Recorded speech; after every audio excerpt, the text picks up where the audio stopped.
తాకట్టులో ఉన్న బంగారాన్ని విడిపించి ఆ రోజు ఆన్లైన్ రేటుకే మేము కొంటాం. Sharma gold company.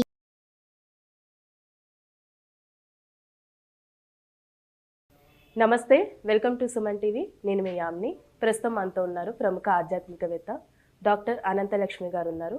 అమ్మతో మాట్లాడి మనకున్న సందేహాలను అడిగి తెలుసుకుందాం. నమస్తే అమ్మా. నమస్తే తల్లి. అమ్మ, ఇప్పుడు అశ్వత్థామ అదేవిధంగా శ్రీకృష్ణుడమ్మ, వీరిద్దరిలో ఎవరు గొప్ప? అలా విధంగా ఏంటంటే ఇప్పుడు కృష్ణుడి కన్నా ఎక్కువ శక్తులు అశ్వత్థామకు ఉన్నాయి కూడా అని అంటున్నారు. ఇప్పుడు ఈ ట్రెండింగ్ అవుతుంది, దాని గురించి మీరు తెలియజేయాలి. ఏదో చెప్తారే, ఖాళీ నాకు గుర్తింపు రావాలి అంటే అలా వీధిలో నిలబడి గట్టిగా అరిస్తేట ఎవడు మీరు అరుస్తున్నాడు అని అందరు వాళ్ళ వంక చూస్తారట. అదో రకమైన ఆకర్షణ. 10 మందిని ఆకర్షించటానికి మనకు సామెత కూడా ఉంది, గాడిదలా అరుస్తావా కోతులా గెంతుతావా నీ ఇష్టం 10 మందిని ఆకర్షించటానికి అని ఒక ఆభరణకం, ఒక ఇది ఉంది మనకి లోకంలో, ఒక పద్యం శ్లోకం నానుడిగా. అంటే 10 మందిని ఆకర్షించడానికి ఏం చేసినా పర్వాలా, నలుగురిలాగా కాకుండా అని చెప్పి ఇది కొత్త మాటలు మనం వింటూ ఉన్నామమ్మా. అది అసలు పోలికలు ఎవరికి చేయాలమ్మా? ఎవరందంగా ఉన్నారు అంటే, ఒక స్త్రీని ఒక పురుషుణ్ణి పోలిస్తే ఎవరందంగా ఉన్నారంటే ఏం పోలికలు చెప్తాం? మగవాళ్ళ అందానికి లెక్కలు వేరు, ఆడవాళ్ళ అందానికి లెక్కలు వేరు, అవునా కదా? ఎవరు గొప్ప అంటే ఒక వైద్యుడు గొప్ప, ఒక ఇంజనీర్ గొప్ప అంటే ఎవరు గొప్ప? ఇల్లు కట్టాల్సి వచ్చినప్పుడు ఇంజనీర్ గొప్ప, రోగం వస్తే తగ్గించటానికి వైద్యుడు గొప్ప. అంచేత పోలికలకు కూడా సమస్థాయి ఉండాలి. వాళ్ళిద్దరూ పోల్చదగిన వాళ్ళు కారు. అంటే పోలికలు ఒక స్థాయి లేదు. ఇంకా ఎవరితో అర్జునుడితో పోల్చినా అశ్వత్థామని మనం పోలిక చెప్పచ్చేమో కానీ కృష్ణుడితో పోల్చాల్సిన పనే లేదు. కృష్ణుడు పేరు ప్రఖ్యాతుల కోసం పాకులాడినవాడు కాదు. జీవితంలో సుఖమన్నది ఆయన ఎరగడు, సుఖమన్నది ఆయన జీవితంలో లేనే లేదు. మనం మామూలుగా కనుక చూసినట్టయితే ఆయన జీవితంలో జరిగిన ఏ ఒక్క సంఘటన అయినా చాలమ్మా, అలాంటిది మన జీవితాల్లో జరిగితే మనం పొరపాటును కూడా జీవితంలో నవ్వం. అంత దుఃఖకరమైన బాధాకరమైన పరిస్థితుల్లో ఉండి ఎప్పుడు అవి నాకేమీ అంటలేదు అన్నట్టుగా నవ్వుతూ ఉండి అందరికీ ఆనందాన్ని పంచేవాడు.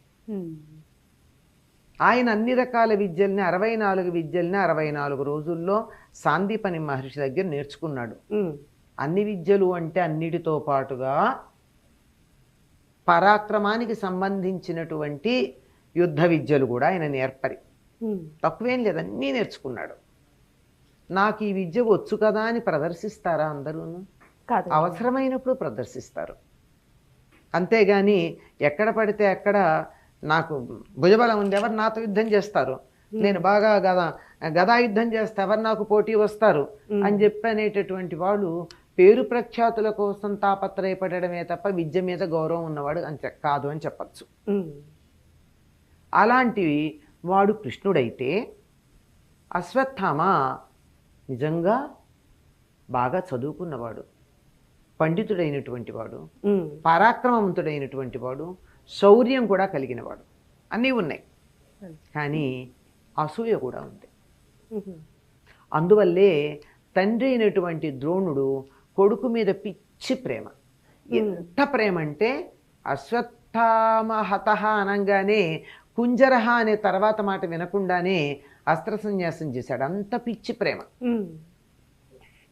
ఆ ద్రోణుడి భార్య కృపికి కూడా కొడుకు అంటే ఎంత ప్రేమ అంటే భర్తతో సహగమనం చేయకుండా కొడుకు కోసం బతికుంది, అంత ఇష్టం. కానీ వాడు అన్ని గుణాలు ఉన్నాయి కానీ ఒక దోషం ఉంది వాడికి, అసూయ అన్నాడు. అందుకని ఈ లక్షణం కనిపెట్టినటువంటి ద్రోణుడు కొడుకంటే అంత ప్రేమ ఉందే, అంత ప్రేమ ఉండి కూడా బ్రహ్మశిరోనామక అస్త్రాన్ని ఇవ్వలేదు కొడుక్కి. ఎందుకంటే వీడు ఆవేశపరుడు, తొందరపడతాడు, అసూయ, తొందరగా జడ్జి చెయ్యకుండా ఎవరి మీద ప్రయోగిస్తాడో విలువైనటువంటి విద్యని కానీ ముఖ్యంగా అస్త్రాలని కానీ ఎవరికి పడితే వాళ్ళకి ఇస్తే వాళ్ళు ఏం చేస్తారమ్మా? పిచ్చుకు మీద బ్రహ్మాస్త్రం వేస్తారు, అంతే కదా? పిచ్చుకు మీద వేయక్కర్లేదు దాన్ని, ఏదో రకమైనటువంటి క్యారెక్టర్ లేని చోట విద్యనివ్వకూడదు, చాలా ప్రధానం. కొడుకు ఆ రకంగా ఆవేశపరుడు, సరైన నిర్ణయం తీసుకోవడం చేతకానివాడు గనక మంచి పరాక్రమం ఉంది, అన్నీ ఉన్నాయి,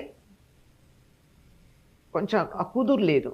అందువల్ల బ్రహ్మశిరోనామక అస్త్రం ఇవ్వలేదు, అర్జునుడికి ఇచ్చాడు. ఆ రోజులు గురువులు ఎట్లా ఉండేవారు చూడండి, యోగ్యుడైనటువంటి శిష్యుడికి ఇచ్చారే గాని పిల్లలని అనుకొని పిల్లడు అనేటటువంటి ప్రేమతో ఇవ్వాల. అయితే బాగా వెంటపడి వెంటపడి వెంటపడి వేధిస్తే ప్రయోగం చేయడం నేర్పాడు కానీ ఉపసంహారం చెప్పాల. ఉపసంహారం చెప్పకపోతే ప్రయోగం చేయరు కదా సాధారణంగా. ఆ దృష్టితో ద్రోణుడు కొడుకుకు ఉపసంహారం చెప్పకుండా ప్రయోగం మాత్రమే చెప్పి ఊరుకున్నాడు. మరి అట్లాంటి వాడిని మీరు గొప్పవాడని ఎలా అంటారు? అందుకే వాడు ఏం చేశాడు, చిట్ట చివరికి కసి కొద్దీ ఎంత దారుణంగా భయంకరమైనటువంటి నీచాతి నీచమైనటువంటి పని చేశాడంటే, అటువంటి ద్రోణుడు యొక్క కొడుకు చేసిన పరమనీచమైన పని ఏమిటంటే, యుద్ధం అంతా అయిపోయింది, అలిగి వెళ్ళిపోయాడుగా. ఇంత పరాక్రమం ఉండి ఏం లాభం, అలిగాడు, అలిగి వెళ్ళిపోయాడు యుద్ధం చేయకుండా. ఏమిటండి వీళ్ళంతా సమయానికి ఏదో పదవి ఇవ్వలేదని అలిగి వెళ్ళినటువంటి వాళ్ళందరూ గొప్పవాళ్ళ కాదు. పదవి ఇచ్చినా ఇవ్వకపోయినా భక్తి ఉన్నట్టయితే, రాజభక్తి ఉన్నట్టయితే ఉండి సేవ చెయ్యాలి, సహాయం చెయ్యాలి, పదవి తెచ్చుకోవాలి, అంతేగాని ఇచ్చేదా? వెళ్ళాడు, చివరికి వచ్చేటప్పటికి అంతా జరిగిపోయింది. జరిగిపోతే కసి కొద్దీ దుర్యోధనుడికి ఏదో ఒక మేలు చెయ్యాలి. దుర్యోధనుడు అంటే ఎందుకు ఇష్టం? అర్జునుడు వ్యతిరేక పక్షంలో ఉన్నాడు కనుక ఇష్టం. అర్థమైందా? శత్రువు మిత్రుడు అన్నట్టు. లేకపోయినా మొదటి నుంచి అక్కడ ఉన్నారు వీళ్ళు. ద్రోణుడు ఇద్దరికీ చదువు చెప్పాడు, కౌరవులకి పాండవులకి. కౌరవుల పక్షానే నిజాయితీగా ఉండిపోయాడు. పాండవులంటే ఇష్టం ఉన్న, అర్జునుడంటే ప్రేమ ఉన్న కౌరవ పక్షానే ఉన్నాడు. తను అటే ఉన్నాడు.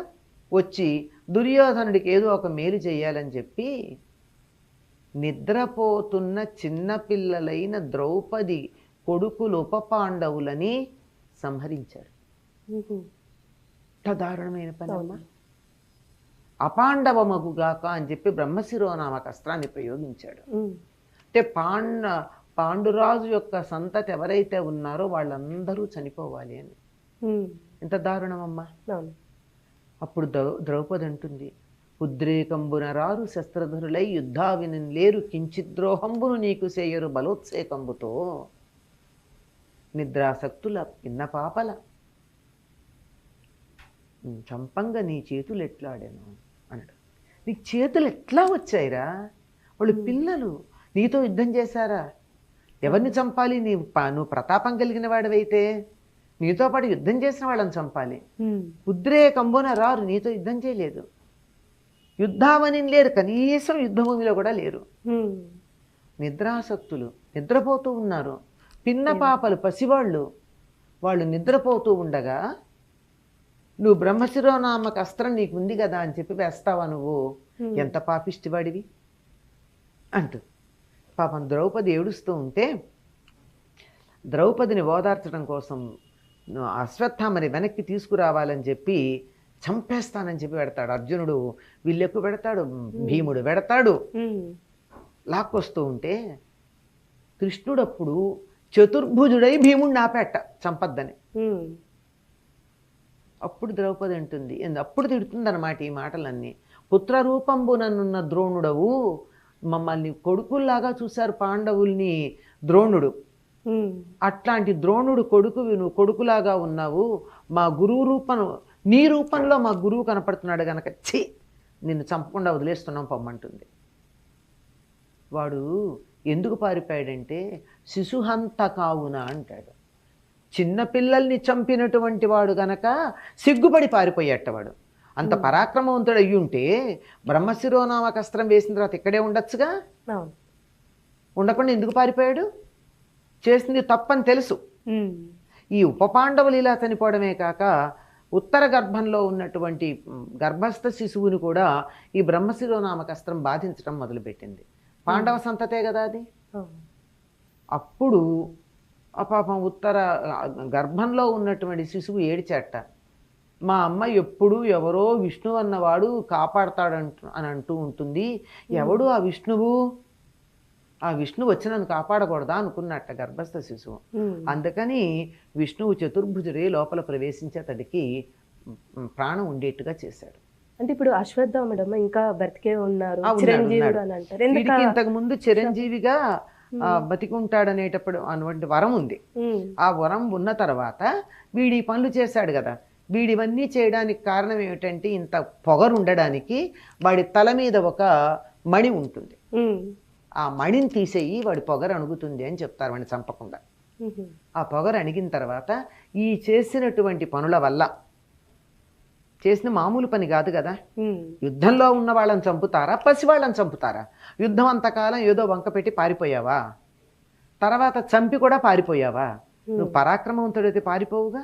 ఉపసంహారం తెలియనటువంటి అస్త్రం ఎట్లా ప్రయోగించావు? అందుకని మళ్ళీ అర్జునుడిని పిలిచి ఆ ఉపసంహార మంత్రం చెప్పించి అది మిగిలింది ఏమీ జరగకుండా చూశారు. మధ్య అర్జునుడే చేయాల్సి వచ్చింది. ఇప్పుడు ఎవరు గొప్ప అర్థమైంది కదా. అయ్యాక అప్పుడు శపిస్తారు. ఏమనంటే, నువ్వు అసహ్యంగా ఒళ్ళంతా కుళ్ళిపోయి రసికారుతూ ఎవరు చూడడానికి వీలు లేకుండా అసహ్యమైనటువంటి స్థితిలో ఉంటావని. ఎందుకంటే చచ్చిపోయే అవకాశం లేదు, వాడు బతికే ఉంటాడు. ఎంతకాలం అంటే 5000 సంవత్సరాలు అన్నారు. ఇప్పటికి 5000 సంవత్సరాలు అయ్యాయి గనక ఆ శాపం పోయి ఉండొచ్చు. అంటే కల్కి అవతారం వచ్చినప్పుడు అట్లా కాదు, కల్కి అవతారానికి దానికి సంబంధం లేదు.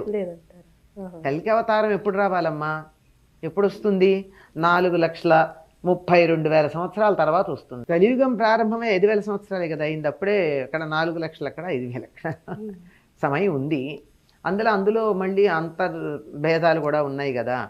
కలియుగంలోనే కృత, త్రేత, ద్వాపర, కలియుగాలన్న ఉన్నాయి. వాటి గురించి ఏమన్నా చెప్పాలే తప్ప మన లెక్కల ప్రకారం కలియుగం అంటే 4,32,000 సంవత్సరాలు.